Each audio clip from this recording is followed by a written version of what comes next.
Ako si Jane, 24 anyos. 2 taon na akong natatrabaho bilang yaya ni Zai. Sa totoo lang, parang tunay na anak na ang turing ko sa bata. Akong nagpalaki, nag-alaga at tumayong ina sa paningin niya habang abala si Kael, ang daddy niya sa trabaho. Hindi ko alam na ang batang inaalagaan ko ay may koneksyon pala sa dugo ko. At ang boss kong laging nakakaaway ay magiging boss ko dahil lang sa kahilingan ng bata. Nakaupo si Jane sa gilid ng kama habang dahan-dahang pinupunasan ng noo ng bata gamit ang malinis na bimpo. Kahit na halatang pagod at madalas ay nahihirapan dahil sa karamdaman, hindi nawawala ang kislap sa mga mata ni Zai. Sa katunayan, ito pa ang madalas na nagbibigay ng lakas at tuwa sa mga taong nakapaligid sa kanila. Huminga ng malalim si Zai at pagkatapos ay sumilay ang isang nakakahawang ngiti sa kanyang mga labi. Tumingin siya kay Jane at sadyang binago ang tono ng kanyang boses na parang isang matandang mayaman na nagbibigay ng utos. Ate Jane, dapat alam mo na ako ay isang napakahalagang tao. Kaya dapat laging nakahanda ang lahat ng gusto ko, lalo na mga pagkain na matatamis. Alam kong bawal pero pwede naman ng konti lang, di ba? Just a little bit lang naman.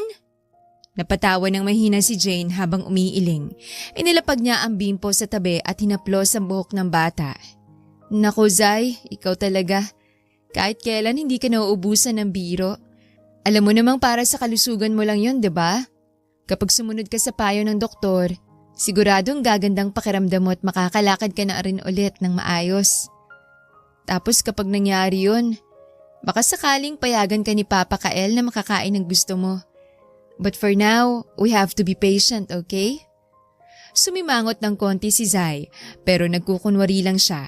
Tumawa rin siya at itinurong sariling gamit ang kanyang mahihinang daliri. Ang stricto mo naman. Parang si Papa Kael na rin. Laging may paalala at laging may babala. Pero sige na nga, susundin ko na lang. Kasi alam ko naman na mahal niya ako. At ayaw niyang magkasakit ako ng lalo. I understand naman po. Pero Ate Jane, pwede bang magkwento ka muna? Yung nakakatawa naman. Hindi yung tungkol sa gamot o pahinga. Nakakasawa na kasi pakinggan yun araw-araw. Oo naman. Sige, anong gusto mong ikwento ko?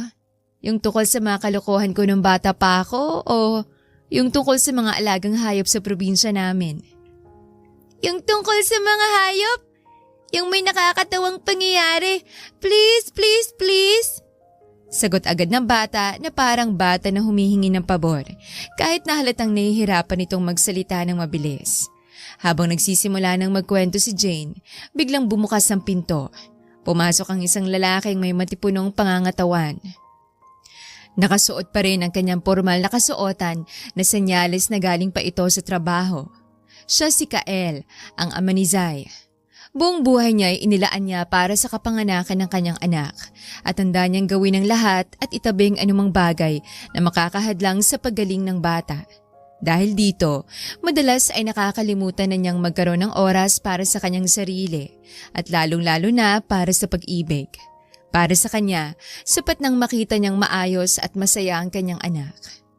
Nang makita ni Zai ang kanyang ama, lalong lumawak ang kanyang ngiti at kumaway ng mabilis kahit na mahina ang kanyang mga kamay. Papa, nandito ka na pala. Akala ko hindi ka na uuwi agad kasi sabi mo marami kang ginagawa sa opisina. You came early. Lumapit si Kael at dahan-dahang yumuko upang halikan ng noo ng bata.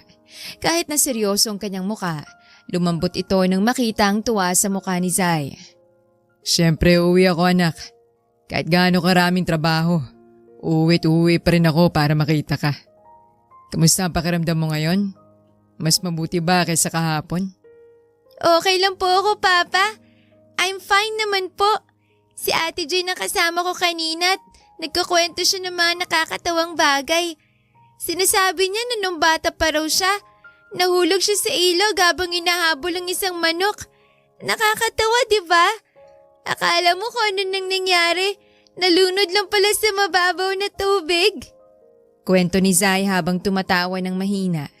Napangiti ng bahagya si Kael at tumingin kay Jane. Mabuti naman at napapasaya mo siya. Salamat, Jane.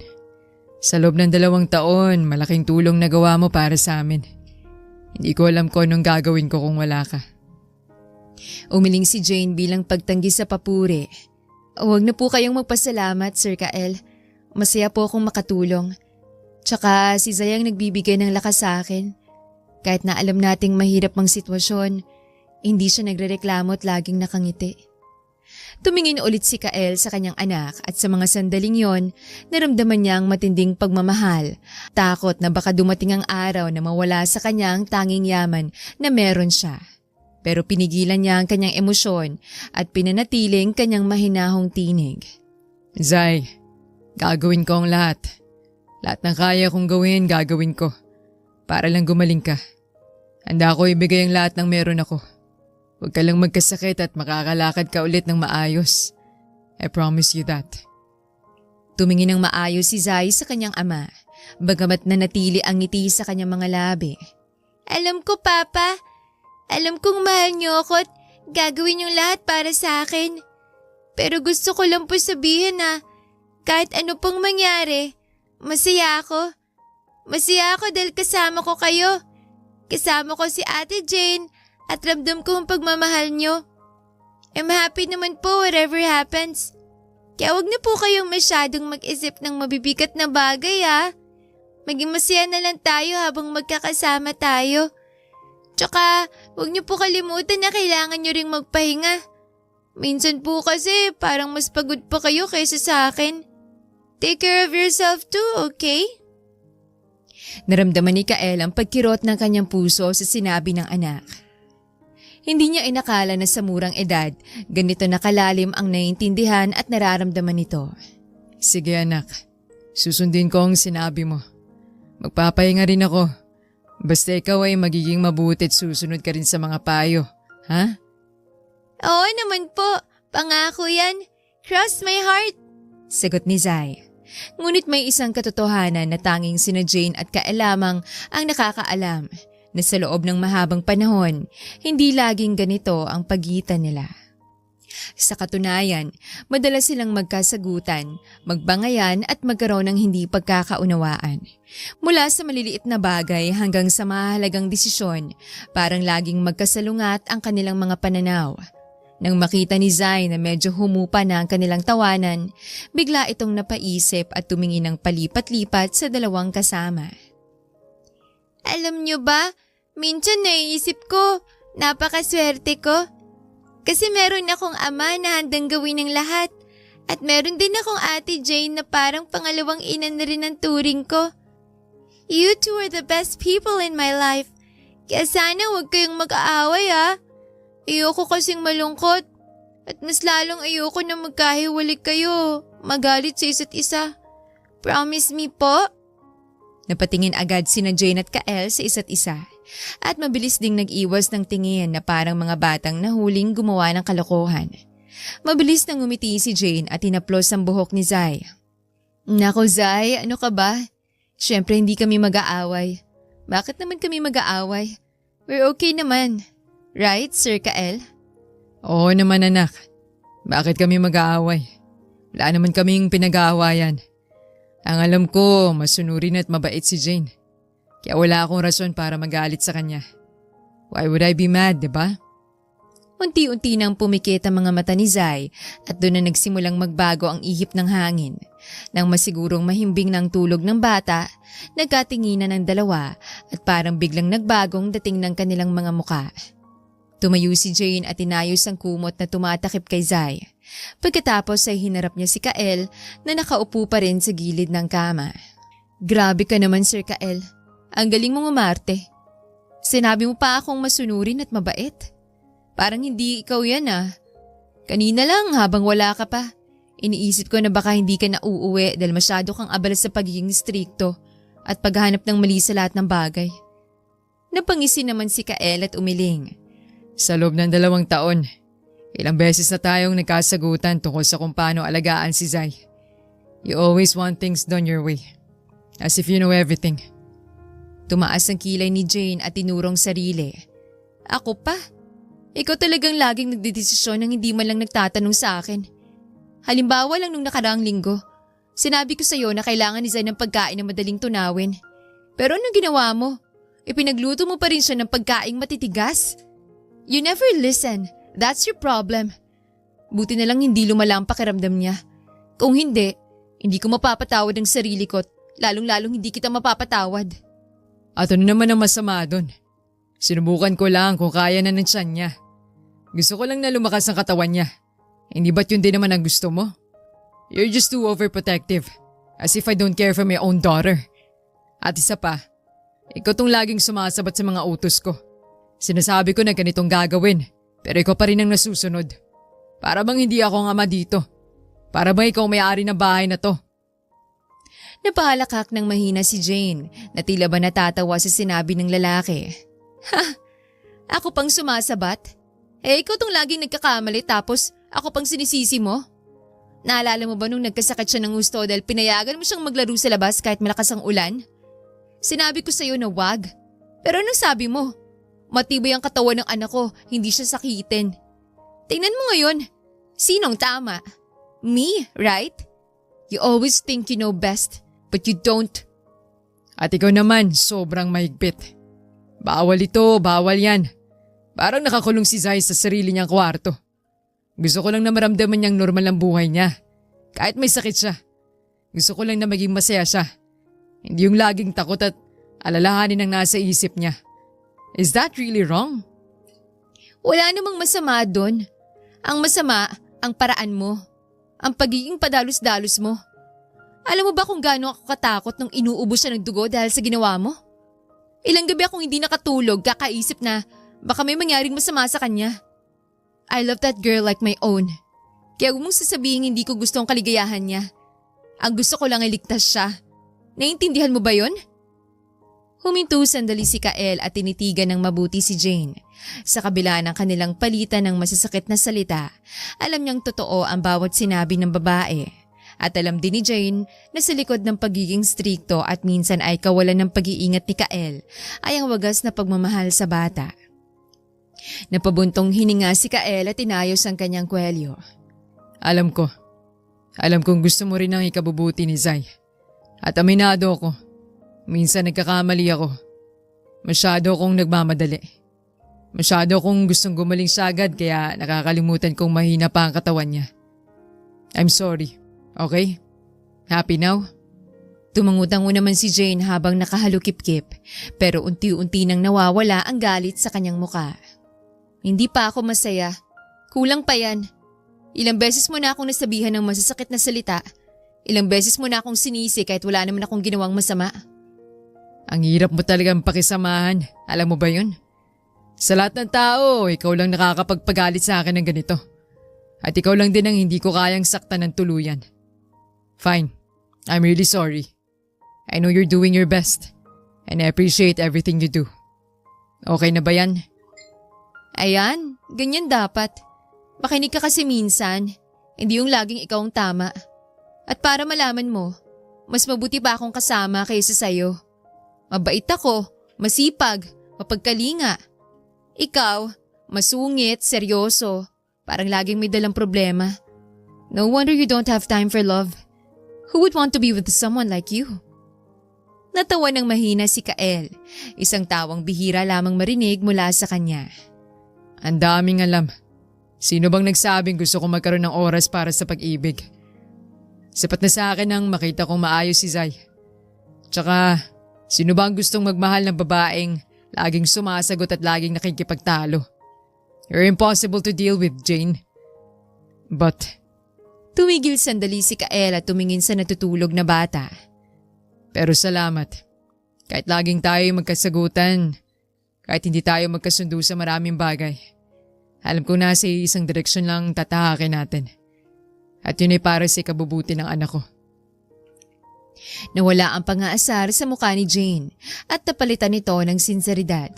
Tumingin din siya kay Zay at naramdaman niya ang init na dala ng mga sinabi ng lalaki. Alam ko rin yun. At kahit ilang beses pa tayong magkainitan, kahit ilang beses pa tayong magbangayan, hindi ko tatalikuran ng tungkulin ko. At higit sa lahat, hindi ko hahayaang madamay si Zay sa mga alitan natin Dahil para sa akin, ang kaligayahan at kaligtasan niyang higit na mahalaga kaysa sa anumang sama ng loob natin sa isa't isa. Lumipas ang ilang oras at unti-unting dumilat ang mga mata ni Zai. Dahan-dahan siyang gumalaw at nang mapansin niyang gising na ang bata, agad na tumigil sina Jane at Kael sa kanilang pagtatalo. Mabilis nilang binura ang mga bakas na kanilang pagbabardagulan at pinalitan ito ng mga ngiti na parang walang nangyari. Lumapit agad si Jane at inayos sa mga unan sa likuran ng bata upang mas maging komportable ito, habang si Kael naman ay kumuha ng tubig at inilapit ito sa kanya. Gising ka na pala anak. Kumusta ang tulog mo? Masarap ba? Tanong ni Kael. Tinanggap ito ni Zai at dahan-dahang uminom, habang ang mga mata ay palipat-lipat sa dalawang kasama. Ang tahimik niyo naman bigla. Parang may ginawa kayong masama habang natutulog ako Panimula ni Zai. Napangiti si Jane at umiling. Nako, ano ka ba? Wala kaming ginagawang masama.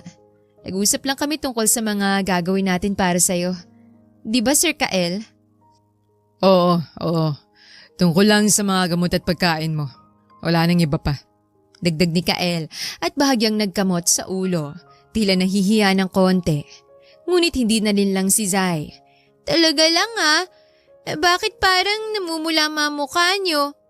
At bakit magkatabi kayo kanina? Tapos ngayon magkalayo na kayo agad? Parang mga magkasintahan na nahuling naglalambingan. Nanlaki ang mga mata ni na Jane at Kael sa narinig. Sabay silang umiling at nataas ng mga kamay. Ala, Zai, huwag ka nga magbitiw ng ganyang salita. Ano ka ba? Bata ka pa. Marami ka ng alam. Tsaka bakit naman ako magiging kasintahan ng taong yan? Siya na masungit, laging galit at parang walang buhay ang muka. No way. At ako rin naman. Bakit ko naman gugustuhin ng babaeng yan? Laging sumasagot, laging nakikipagtalo. At parang hindi napapagod magsalita. Parang araw-araw ay magbagyo kapag kasama ko siya. Imposible. Diring-diring nga ako kapag naiisip ko na baka maging malapit kami sa isa't isa. Parang gusto ko na lang umalis palagi kapag nasa isang lugar kami. Ha? Isipin mo na lang, makakasama ka habang buhay. Parang habang buhay ko na rin magdurusa. Mas gugustuhin ko pang magtrabaho sa ilalim ng init ng araw kaysa makasama ka ng matagal. Yuck! Sagot ni Jane at nagkukunwaring nasusuka. Pero sa halip na malungkot o matakot, lalong natuwa at tumawa ng malakas si Zai. Kahit na bahagya itong nahihirapan dahil sa kanyang kalusugan. Ang dami niyong sinasabi. Pero ang totoo, gusto niyo rin naman. I know it. Tsaka alam niyo ba kung anong gusto ko? Tanong ng bata. Tumahimik ang dalawa at nagkatinginan. Ano yun anak? Sabihin mo lang. Gagawin namin basta kaya namin. Sagot ni Kael. Ang gusto ko, magkatuluyan kayo. Yes! Gusto ko kayong maging mag-asawa. Gusto ko si Jane ang maging tunay kong ina at gusto ko kayong laging magkasama. Dahil kapag magkasama kayo, masaya ako. At alam ko rin na mabuti kayo para sa isa't isa kahit na lagi kayong nag-aaway. Malakas na sabi ni Zai habang pumapalakpak.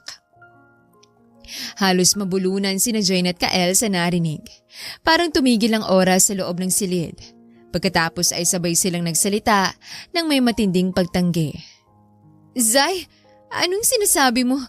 Huwag mo ngang isipin ang mga bagay na ganyan. Ako at ang tatay mo, magkakasama habang buhay? Parang katapusan na ng mundo yan. Tama siya. Anak, huwag kang magbiro ng ganyan. Isipin mo na lang, araw-araw kaming magkasama. Araw-araw kaming magkakasagutan. Sa tingin mo, magiging masaya ako? Sa tingin mo, magiging payapa ang buhay ko? I'd rather live alone forever than be with her. Dagdag ni Kael. Ha? Ikaw pang nagsabi? Ako pang mas maghihirap? Araw-araw kong makikitang mukha mong laging seryoso. Araw-araw kong maririnig ang mga utos mong walang pakundangan. Parang parusa na yan sa akin, no? Pero hindi napatinag si Zai. Sa halip, sumimangot ito tumingin sa kanila ng may pagmamakaawa habang unti-unting lumalabas ang luha sa kanyang mga mata. Bakit ayaw niyo? Ayaw niyo ba sa akin? Gusto ko lang naman na laging magkakasama tayo. Gusto ko lang na kapag gumaling na ako, may pamilya akong buo. Kapag hindi kayo nagkatuluyan, ibig sabihin, iiwan niyo ako balang araw, diba? Uuwi si Jane sa kanila. Baka may makilala ka ring iba, Papa. Makalimutan mo na ako. Ayoko po yan. Ayoko mawala kayo sa buhay ko. Nang makita ang pag-iyak ng bata, agad na nagbagong ihip ng hangin. Agad na lumapit si Jane at niyakap ng mahigpit si Zai, habang si Kael naman ay lumuhod sa tabi ng kama at tinawakan ng kamay ng anak. Hindi, Zai. Hindi ka namin iiwanan. Huwag kang umiyak. Masama yan sa kalusugan mo. Mahinang sabi ni Jane habang pinupunasan ang mga luha nito. Hindi kita iiwanan, pangako yan. Kahit ano pang mangyari, andito lang ako para sa'yo. Tamang sinabi ni Jane, anak. Hindi kita makakalimutan. At hindi ko kahayaang may mangyaring masama sa'yo. Pero bakit kailangang magkatuluyan kami para manatili kami sa tabi mo? Nandito na naman kami, diba? Hindi na kami aalis. Dagdag ni Kael habang malumanay na hinahaplos ang kamay ng bata. Alam ko, pero iba pa rin kapag pamilya na kayo. Iba pa rin kapag magkasama kayo bilang mag-asawa. Tsaka, gusto ko lang na masiguro na habang buhay kayong magkasama. Please po, para sa akin. Napabuntong hininga si Jane at tumingin kay Kael. Anong gagawin natin? Kung hindi natin sasabihin na oo, hindi to titigil. At baka lalong magkasakit pa to. Bulong ni Jane ng mahina upang tanging siya lang at si Kael ang makarinig. Alam ko. Pero isipin mo na lang. Habang buhay na tayong magkakasama, wala na tayong takas dito. Sagot din ni Kael. Ay nako, dahil sa'yo magdurusa ako. Pero dahil kay Zai, wala akong magagawa. Pagkatapos ng maikling usapan, hinarap na nila muli ang bata. Pilit na nagpangiti si Kael at nagsalita. Sige na. Kung itong makakapagpasaya sa'yo at kung itong makakapagpagaling sa'yo, sasang-ayon na kami. Magkakasama kami at magiging magkasintahan.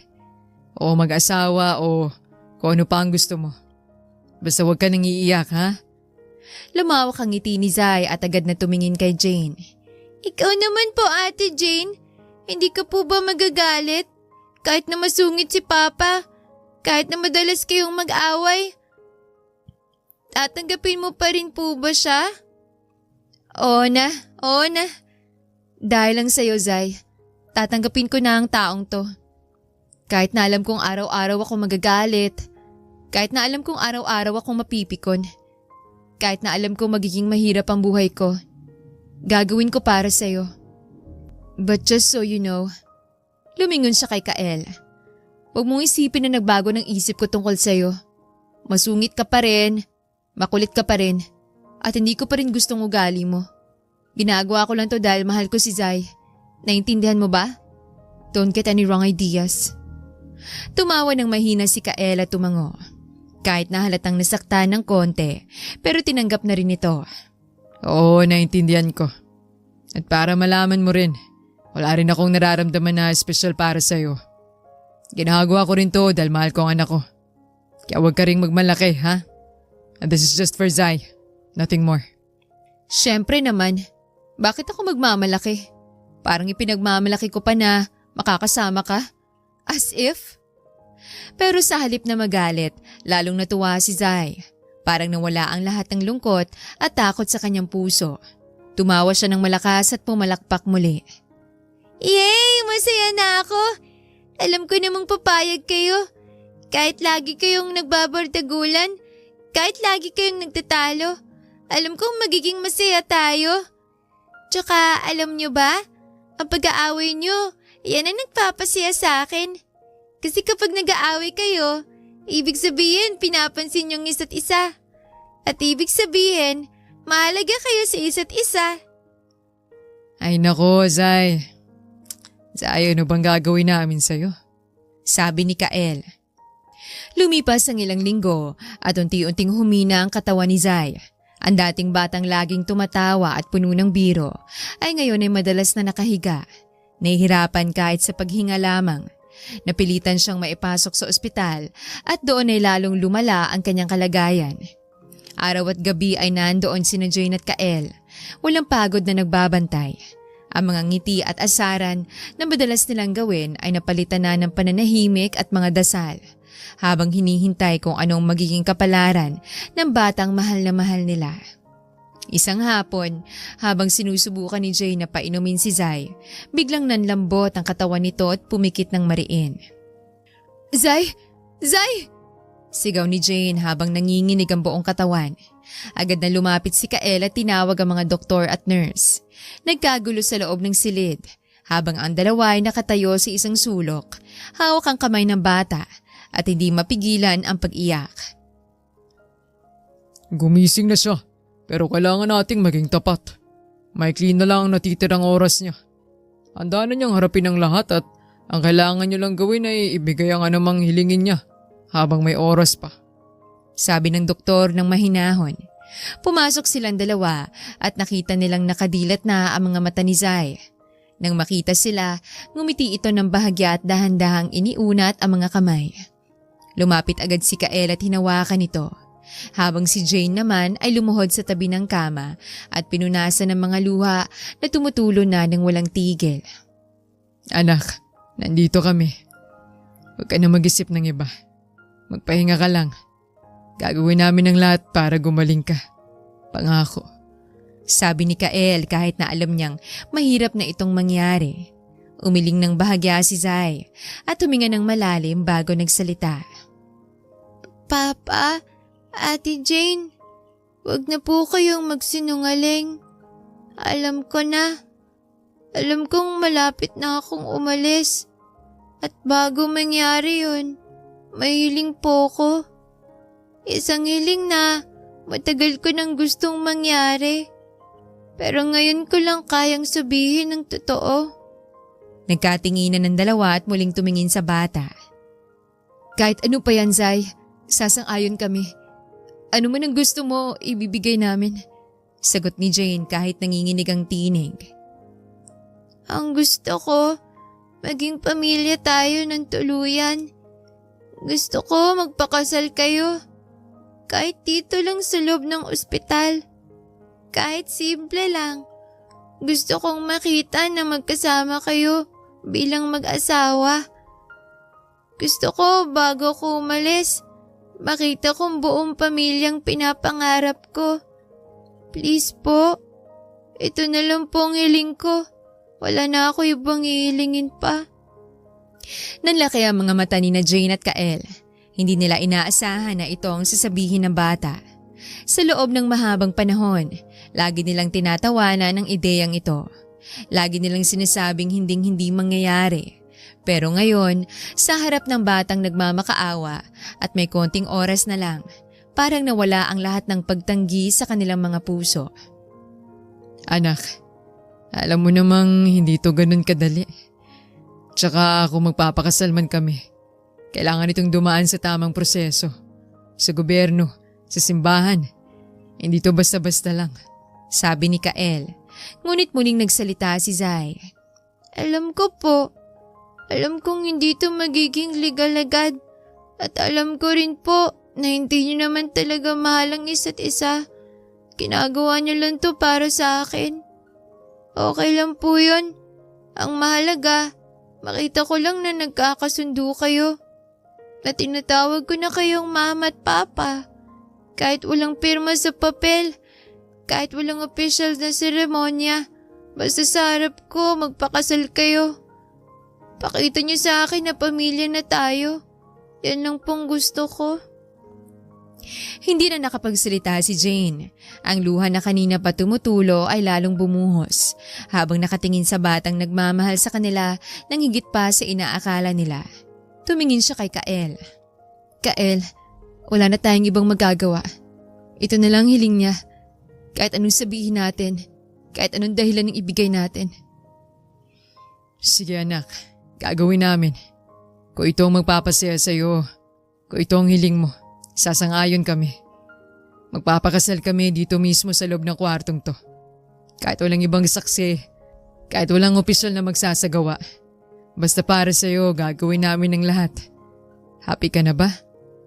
Sumilay ang pinakamagandang ngiti sa mukha ni Zai at tila bumalik ang lakas nito ng konti. Talaga po? Pangako niyo yan? Hindi magbabagong isip niyo? Oo, pangako.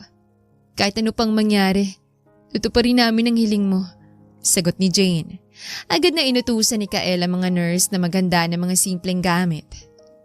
Nang maihanda ang lahat, tumayo si Jane sa tabi ni Kael habang ang batay nakatingin sa kanila ng may kagalakan.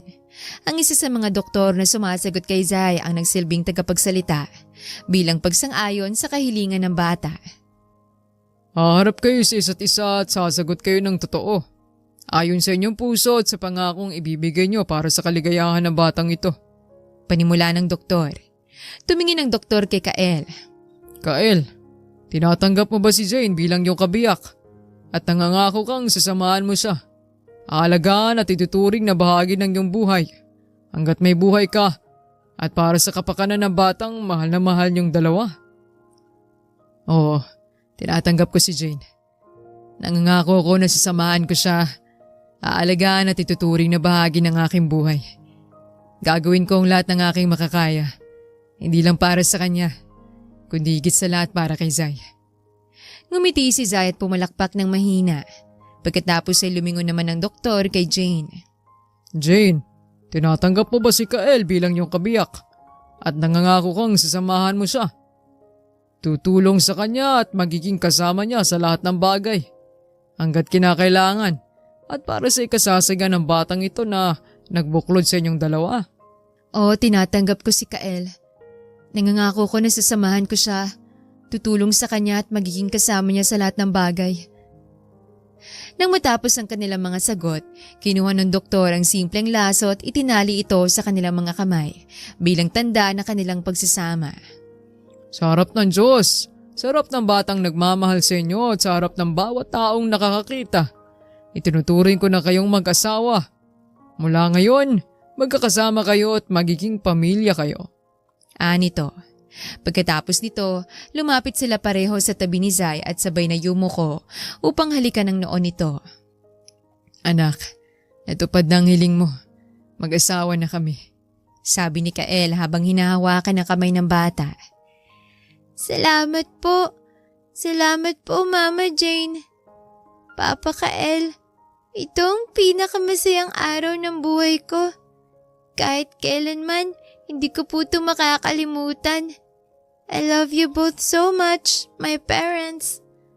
Hinawakan ni Zai ang kanilang mga kamay ng sabay at dahan-dahang ipinagsama ang mga ito upang magkahawak ang kanilang mga palad. Tingnan niyo po, magkahawak ng inyong mga kamay. Huwag niyo po itong bibitawan ha. Promise me you will stay together. Oo anak, hindi namin bibitawan. Magkakasama kami, pangako. Sagot ni Jane at hindi na napigilan ang pag-iyak. Ilang araw matapos ang simpleng seremonya sa loob ng ospital, unti-unting bumuti ng konting pakiramdam ni Zai. Bagamat na natiling mahina at kailangan pa ring bantayan ng mabuti, nakakausap na nito sila at nakangiti pa rin paminsan-minsan. Dahil sa pangakong binitawan nila, sinimulan na rin ni na Jane at Kael ang mga hakbang upang maging opisyal at legal ang lahat. Isang hapon, habang nasa opisina ng abogado at inaayos sa mga papeles, binigyan si Jane ng isang makapal na talaan ng mga dokumento na kailangang suriin. Maingat niyang binasa ang bawat pahina hanggang sa dumating siya sa isang dokumentong nagpahinto sa kanya. Ito'y ang orihinal na sertipiko ng kapanganakan ni Zai. Habang binabasa niyang nakasulat, parang tumigil ang pag-ikot ng kanyang mundo. Ang pangalang nakalagay sa bahaging itinalaga para sa ama ay hindi ang pangalan ni Kael. Agad niyang tinipon ang mga dokumento at mabilis na lumabas ng opisina. Nakita siya ni Kael na naglalakad ng mabilis at may kakaibang ekspresyon sa mukha. Kaya't agad siyang sumunod. Jane, teka lang. Bakit parang nagmamadali ka? May problema ba sa mga papeles? Tanong ni Kael habang sinusubukang habulin ito. Huminto si Jane sa isang tahimik na bahagi ng pasilyo. Problema? Hindi lang basta problema, Kael. Isang malaking kasinungalingan ng lahat ng bagay na alam ko. Akala ko sinabi mo sa akin ang lahat. Akala ko wala nang tinatago sa isa't isa. Lalo na ngayong nagsisimula na tayong bumuo ng pamilya para kay Zai. Naguluhan si Kael at lumapit ng konti. Ano bang pinagsasabi mo? Wala akong tinatago sa'yo. Ano nangyayari? Bakit ka nagkakaganito? Wala kang tinatago? Talaga lang ah? Pinakita ni Jane ang hawak na papel at inihampas ito sa dibdib ni Kael. Kung wala kang tinatago, ano to? Tingnan mo! Basahin mo! Itong sertipiko ng kapanganakan ni Zai. At ang nakalagay na pangalan ng ama, hindi ikaw! Ibang tao! Ibang pangalan! Masakit isipin na baka lahat ng pinagdaanan nila, lahat ng pangako ay walang saysay dahil sa isang malaking lihim. Akala ko sa kabila ng lahat, tapat ka sa akin. Kahit lagi tayong nag-aaway, kahit lagi tayong nagbabardagulan, naniniwala ako na totoong pagmamahal mo kay Zai at totoo rin ang intensyon mo. Pero ngayon, parang pinagtawanan mo lang ako. Parang ginawa mo lang akong tanga. At ang mas masakit, hindi lang ito tungkol sa pagiging yaya ko. Hindi lang ito tungkol sa tungkulin ko. Nasasaktan ako bilang babae, Kael. Dahil kahit hindi ko sabihin, kahit itago ko, minahal na kita. At akala ko, karapat-dapat akong malaman na totoo. Nanlaki ang mga mata ni Kael habang binabasa ang nakasulat na dokumento. Habang binabasa niya ito, unti-unting namutla ang kanyang muka at tila nawalan siya ng lakas na tumayo. Totoo ba to? Hindi. Hindi to pwedeng totoo. Ako ang ama. Ako nagpalaki sa kanya. Ako ang nag-alaga. Ako ang kasama niya sa lahat ng hirap at ginawa. Paano nangyari to? Tumingin siya kay Jane. Jane, makinig ka sa akin at maniwala ka sana. Hindi ko alam to.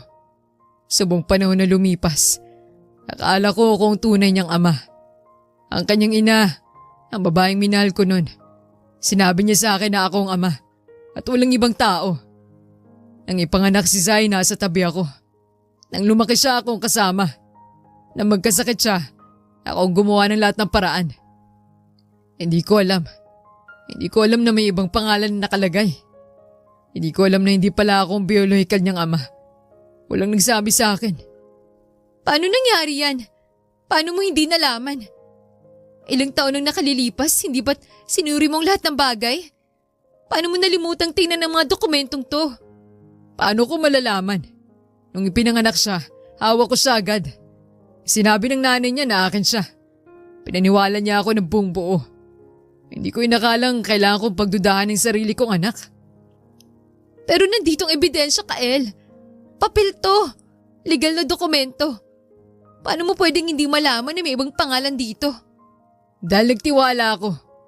Nagtiwala ko sa babaeng minahal ko. At higit sa lahat, nagtiwala ko sa relasyon namin ni Zai.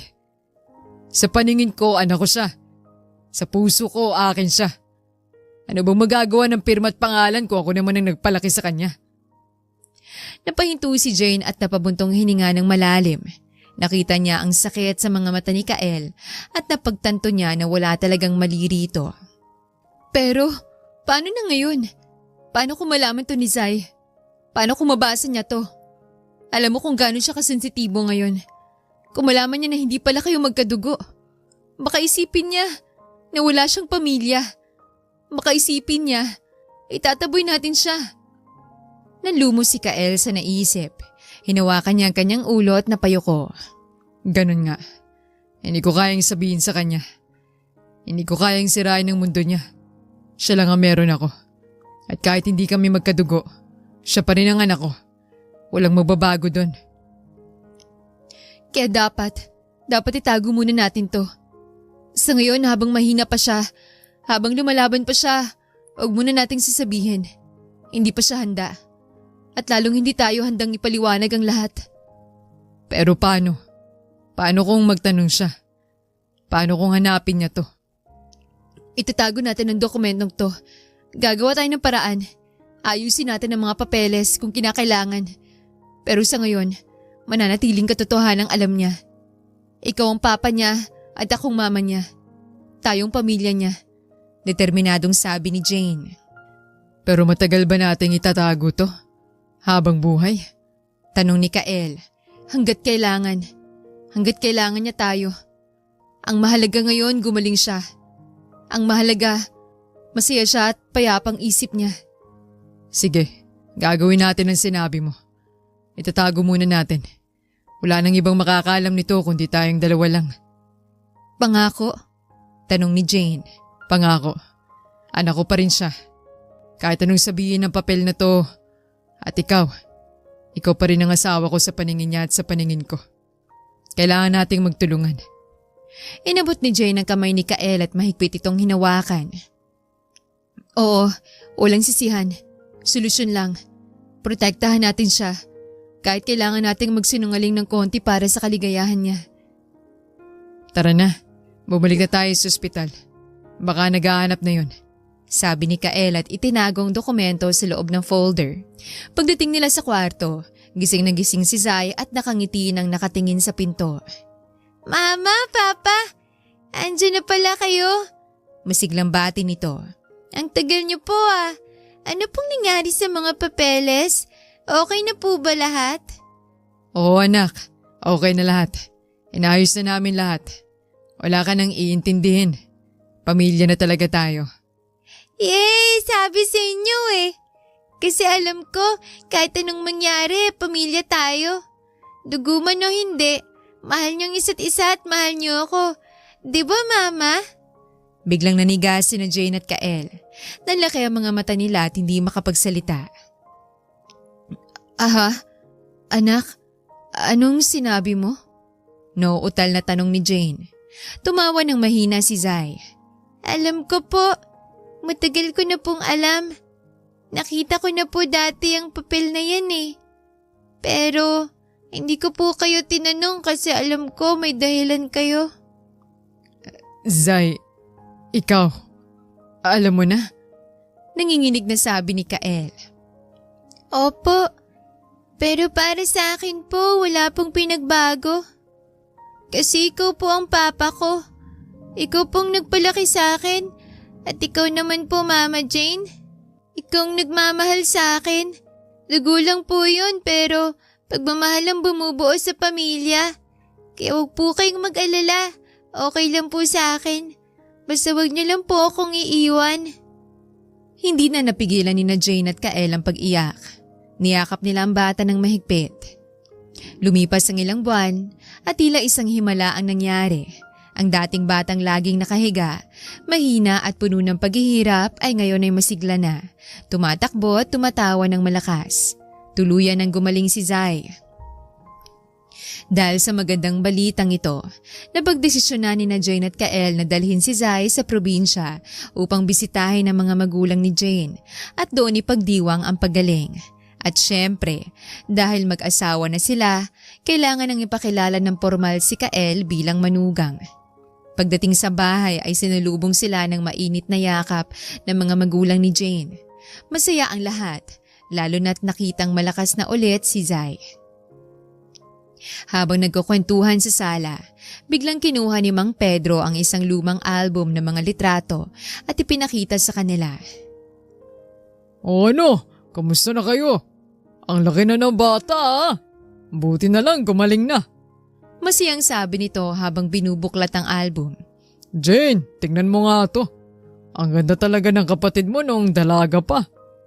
Napahinto si Jane at tiningnan ng litrato. Pero nang makita niyang mukha ng babae sa litrato, nanlaki ang mga mata niya at parang binuhusan siya ng malamig na tubig. Hala, di ba? Itong nanay ni Zai? Gulat na sabi ni Jane. Tumingin ang matanda. Oo naman, si Elena yan, ang ate mo. Kapatid mo yan eh, kahit magkaiba kayo ng nanay. Bakit? Kilala mo ba? Hindi makasagot si Jane. Tumingin siya kay Kael na gulat din. Kael? Kael, naririnig mo ba yun? Si Elena, ang nanay ni Zai. Ate ko pala siya? Nanginginig na sabi ni Jane. Ano? Ibig sabihin, pamangkin mo pala talaga si Zai? Oo, half-sister ko siya. ibig sabihin, dugo ko rin siya. Kami pala talagang magkadugo. Hindi ikaw. Sabi ni Jane, sabay hampas sa braso ni Kael. Teka lang. Biglang sumingit si mama ni Jane na nakikinig lang. Jane, bakit tinatawag mong asawa yung lalaking yan? At bakit sinasabi mong pamangkin mo yung bata? Anong pinagagagawa niyo? Biglang natahimik ang buong kwarto. Nagkatinginan sina Jane at Kael. Mama, Papa, may sasabihin po sana kami. Nehiyang sabi ni Jane habang hawak ang kamay ni Kael. Kasal na po kami, sabi nito. Ano? Sabay na sigaw ng dalawang matanda. Tumayo si Mang Pedro at halos madaganan ang sofa. Kasal na? Kailan pa? Paano nangyari yun? Hindi mo lang kami inimbitahan. Pama, nangyari po yun sa ospital. Nung critical si Zai, yun po ang huling hiling niya. Gusto niya raw maging pamilya kami. Kaya kahit simple lang, pinakasalan ko po si Jane. Paliwanag ni Kael. At saka po pa, ngayon ko lang din nalaman, yung nanay po ni Zai, si Elena, ate ko pala. Kaya si Zai, pamangkin ko po talaga. Dagdag ni Jane. Napahawak si Papa sa kanyang noot na pailing-iling. Ay nako, kayong dalawa. Ang gulo ng buhay niyo Pero sa kabilang banda, kung ganun man, ibig sabihin nasa tamang pamilya din ang bata. At least ikaw, Jane, aalagaan mo talaga ng maayos dahil kamag-anak mo. Tumawa ng malakas si Kael. Opo pa, kaya pala kahit anong asaran namin, hindi kami magkahiwalay-hiwalay. Dahil may dugo at tadhana na nag-uugnay sa amin. Sus, ang dami mong sinasabi. Pinagtagpi-tagpi lang naman tayo ng tadhana Asar ni Jane. Akala mo naman ikaw ang ama, hindi pala. Tapos ako palang tiyahin, naging mama pa. Ano ngayon? Mas okay nga yun Wala man akong dugo sa kanya. Ikaw naman meron. Kaya buo pa rin ang pamilya. At higit sa lahat, naging asawa kita. O siya. Tigilan nyo na nga yan. Basta ang mahalaga, buo kayo. Masaya at gumaling na si Zai. Sige na, maganda na kayo. May lulutuin akong paborito nyo. Ani ng ginang. Tumakbo palapit si Zai at niyakap silang dalawa. Yay! Kaya pala sobrang close namin ni Mama Jane. Kasi magkamag-anak pala talaga kami. At ikaw, Papa Kael, special ka kasi ikaw pinili ng puso namin. Pagkalipas ng ilang araw, napagkasunduan nilang mag-out of town para magbakasyon. Desidido silang ibigay kay Zai ang lahat ng saya at oras na pinalampas nung ito'y may sakit pa. Beach tayo! Beach tayo! Sigaw ni Zai habang inaayos ang maliit niyang bag. Gusto ko po mag-swimming. Gusto ko kumain ng ice cream.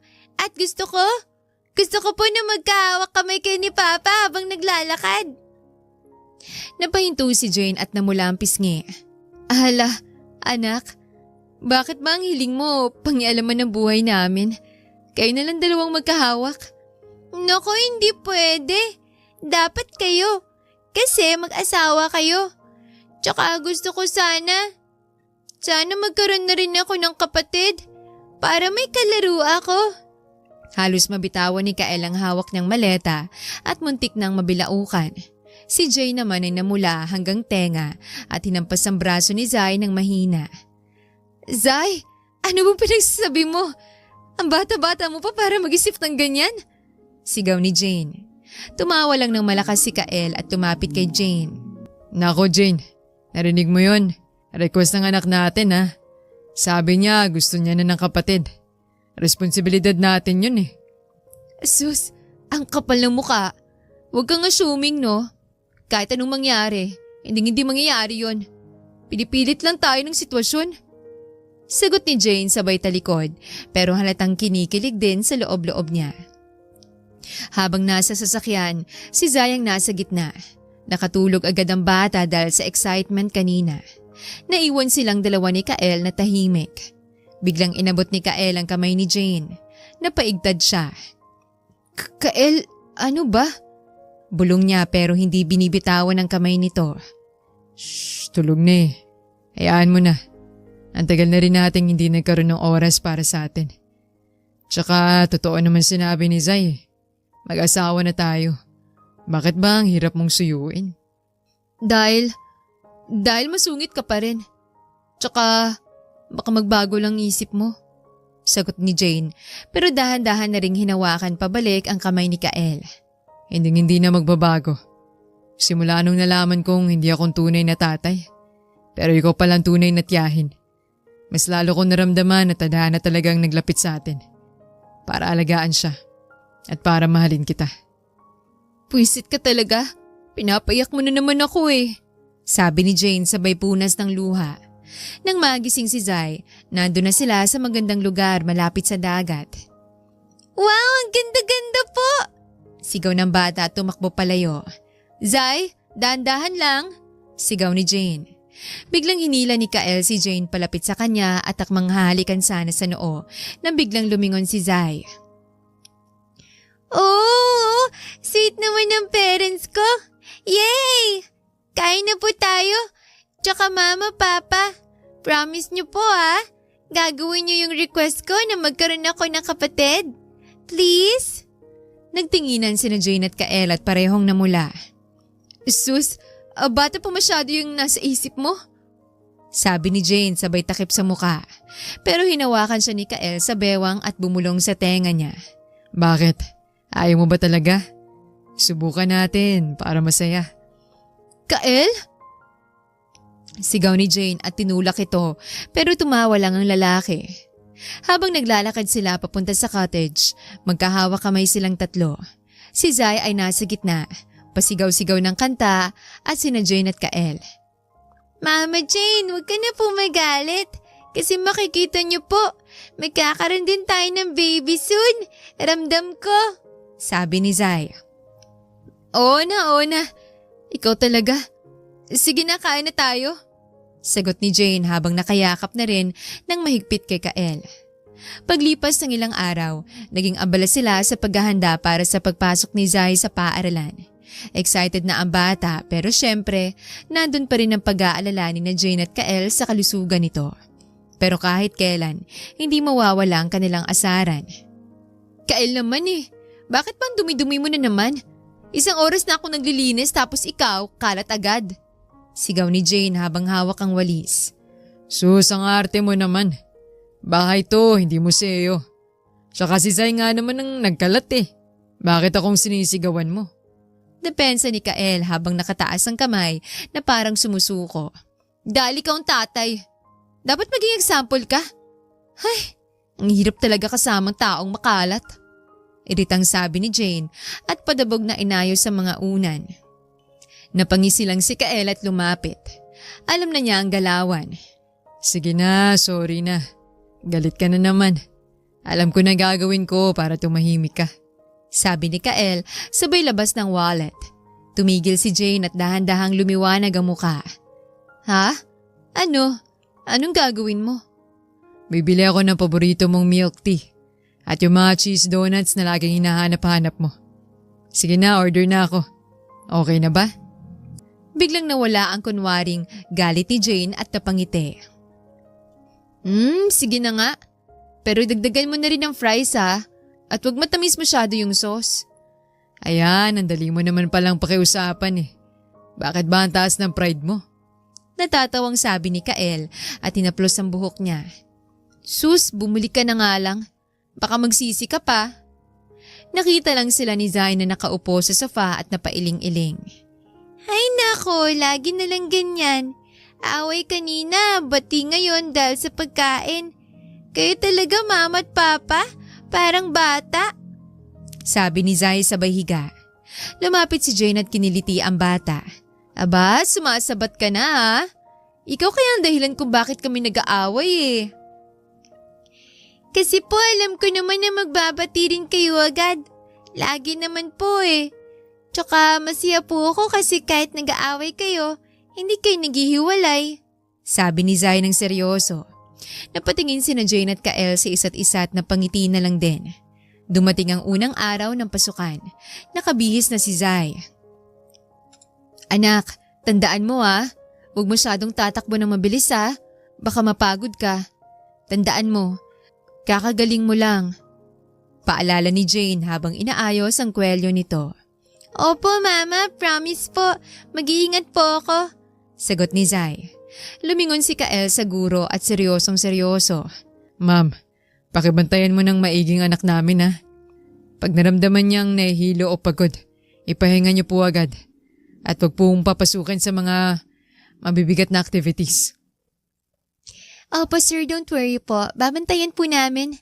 Sagot ng teacher. Pero seryoso, Zai.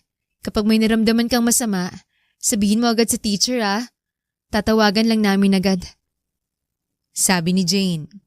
Mama, Papa naman Parang hindi ako papasok sa school. Parang ipapadala ako sa digmaan. Okay na po ko. Malakas na po ko. Reklamo ni Zai. Di ba sabi ko sa'yo, Jane? Overreacting ka masyado. Bulong ni Kael. Ha? Di ikaw nang magaling. Baka kasi bumalik yung sakit, no? Sino mag-aalaga? Ikaw ba? Balik asar ni Jane. Oo naman.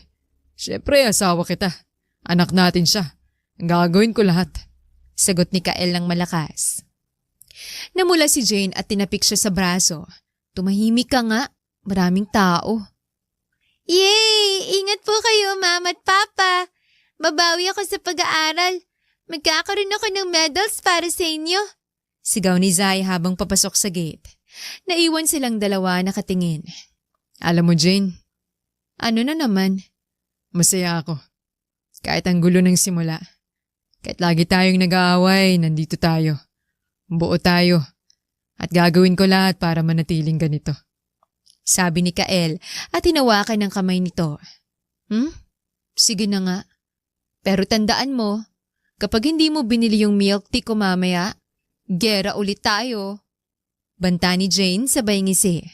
Tumawa lang si Kael. Yes, ma'am. Order na tayo. Lumipas ang ilang buwan at naging maayos ang lahat. Pero isang araw, may dumating na sulat at tawag mula sa opisina kung saan inaayos ang mga papeles. Jane, may kailangan tayong pag-usapan. Seryosong sabi ni Kael habang hawak ang cellphone. Ano yun? Bakit parang namumutla ka? May problema ba sa school? Nag-aalalang tanong ni Jane. Wala sa school. Sa pamilya. Nandito na ang kapatid ko galing abroad. Si Mark. Kailangan natin siyang makausap. Nanlaki ang mata ni Jane. Yung kapatid mo? Bakit? Anong koneksyon niya dito? Huminga ng malalim si Kael. Natatandaan mo yung pangalan sa birth certificate? Si Mark. Siya yun. Siya ang biological father ni Zai. Ha? Ang kapatid mo? Gulat na sabi ni Jane. Oo. Alam ko na noon pa. Pero pinili ko itago kasi ako ang nagpalaki. At ngayon pinauwi ko siya para malinawan na lahat. Pero huwag ka mag-alala. Alam ko naman na anak ko pa rin si Zai sa puso't batas. Paliwanag ni Kael. Nakita sila sa isang restaurant. Pumasok si Mark na mukhang sosyal at mukhang sanay sa ibang bansa. Nang makita niya si Zai na naglalaro, napahinto siya at tila nanigas. Kael, totoo ba to? Ito ba ang anak ko? Nanginginig na tanong ni Mark. Tumango si Kael. Oo pre, si Zai. Siya yun. Yung sinabi ni Elena noon na akin. Pero huwag ka mag-alala. Pinalaki ko ng maayos. Lumapit si Mark at yumuko para tingnan ng bata. Ay anak. Zai. Ako nga pala si Tito Mark. Ngumiti lang si Zai at kumaway. Hello po, Tito. Ang pogi niyo po Parang si Papa Kael. Tumingin si Mark kay Kael at Jane. Grabe. Hindi ko inakala.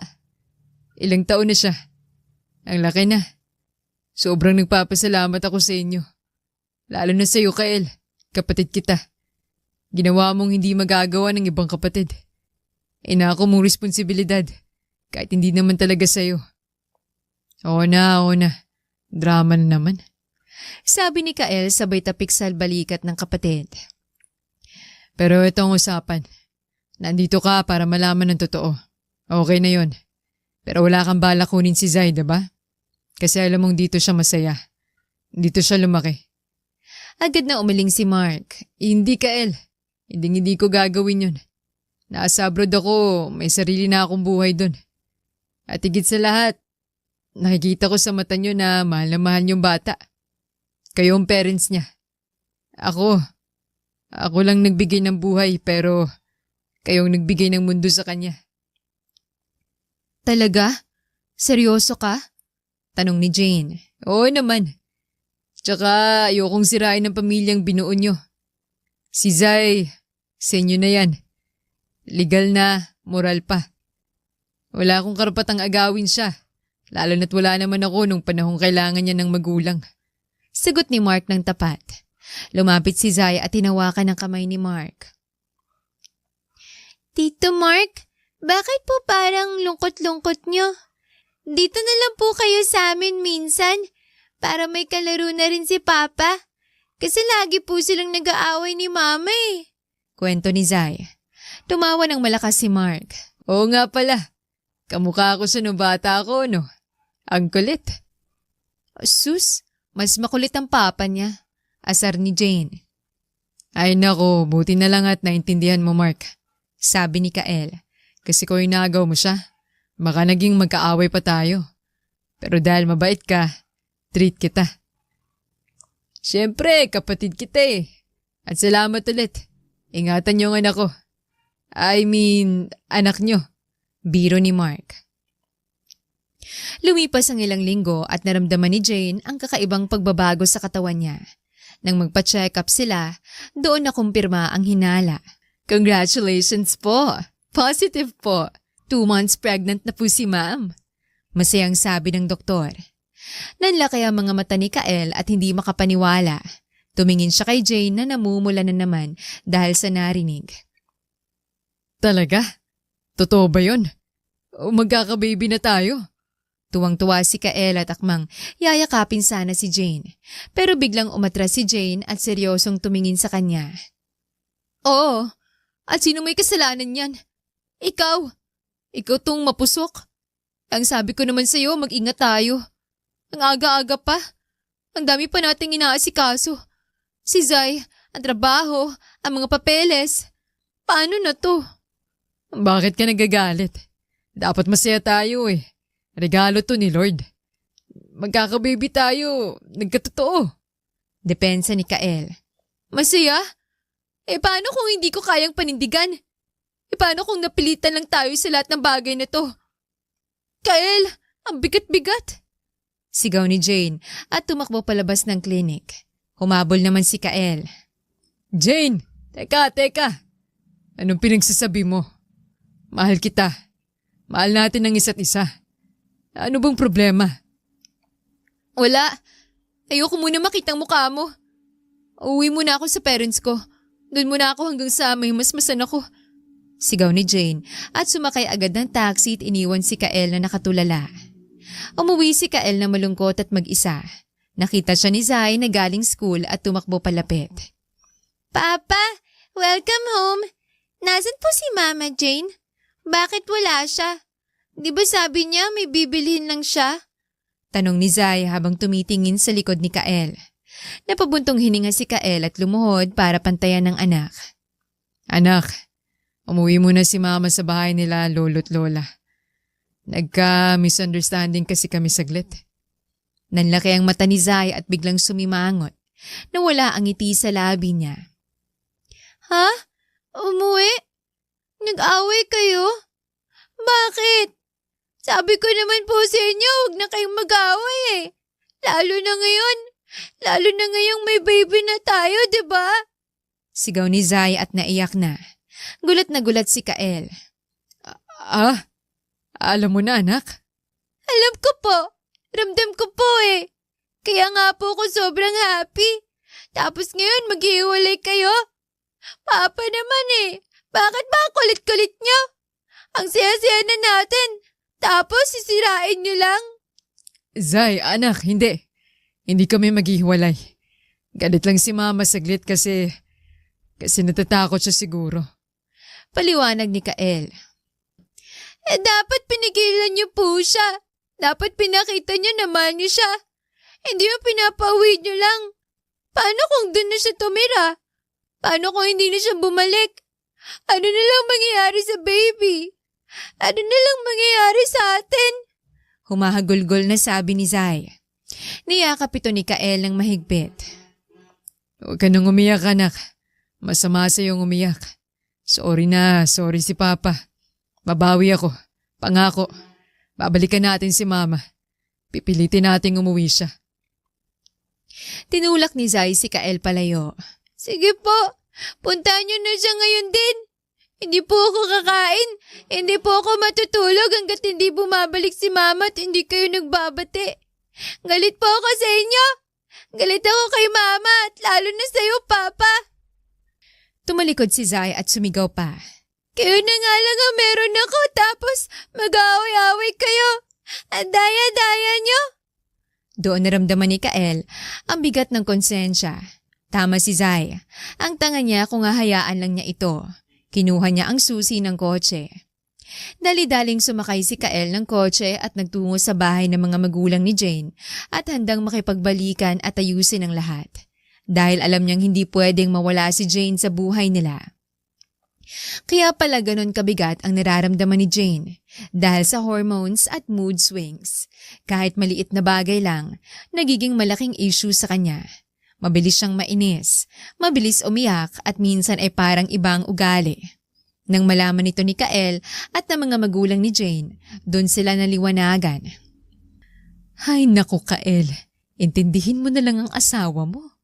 Sabi ng ginang habang hinahaplos ang likod ni Jane na nakaupo at nakasimangot.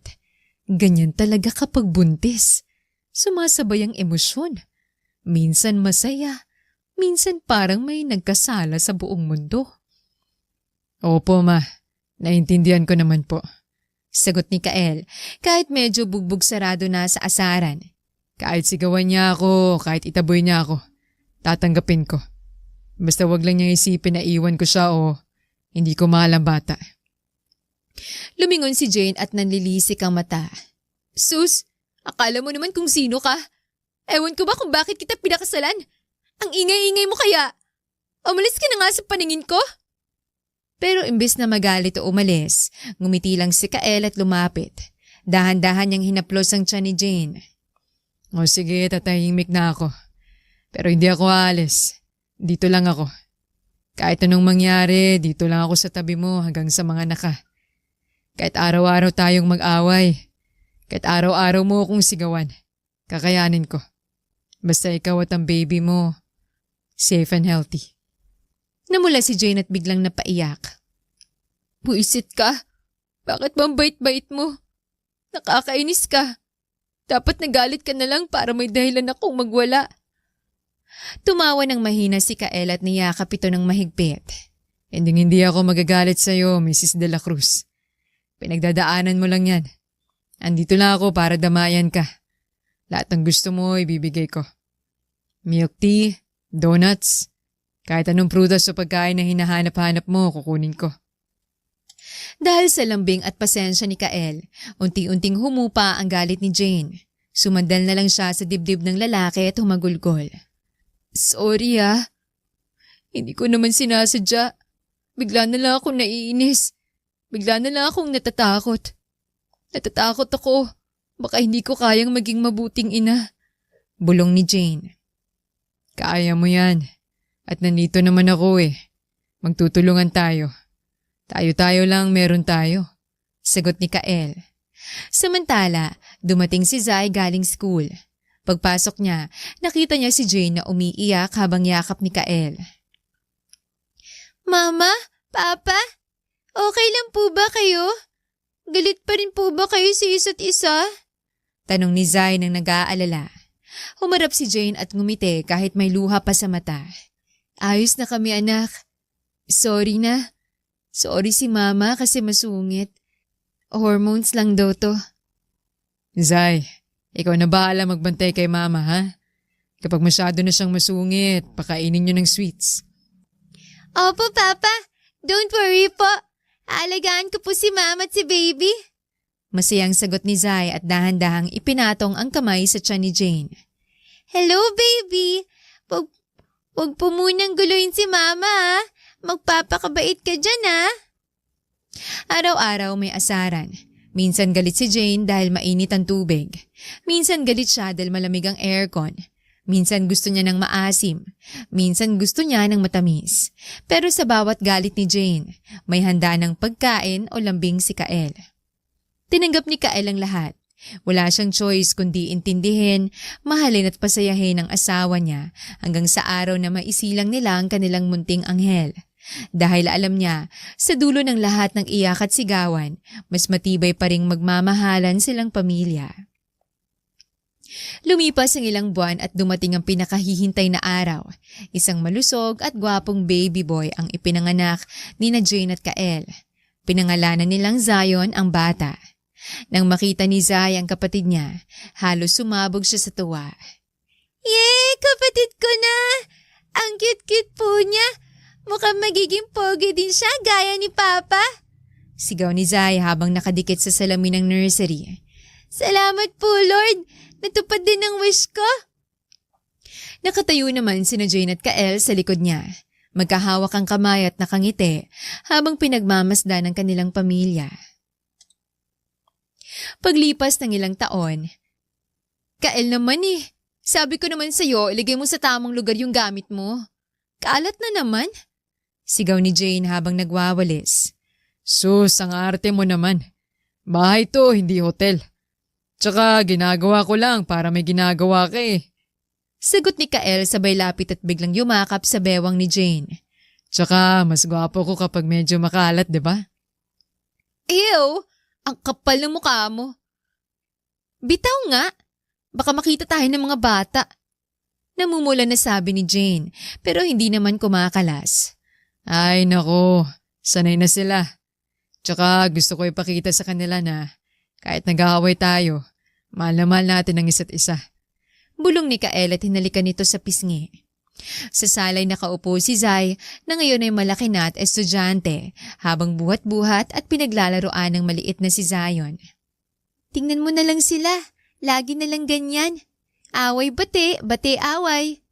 Pero alam mo ba, Zion? Kaya sila ganyan kasi sobrang in love sila sa isa't isa. Seryosong sabi ni Zai sa kapatid na wala pang muwang.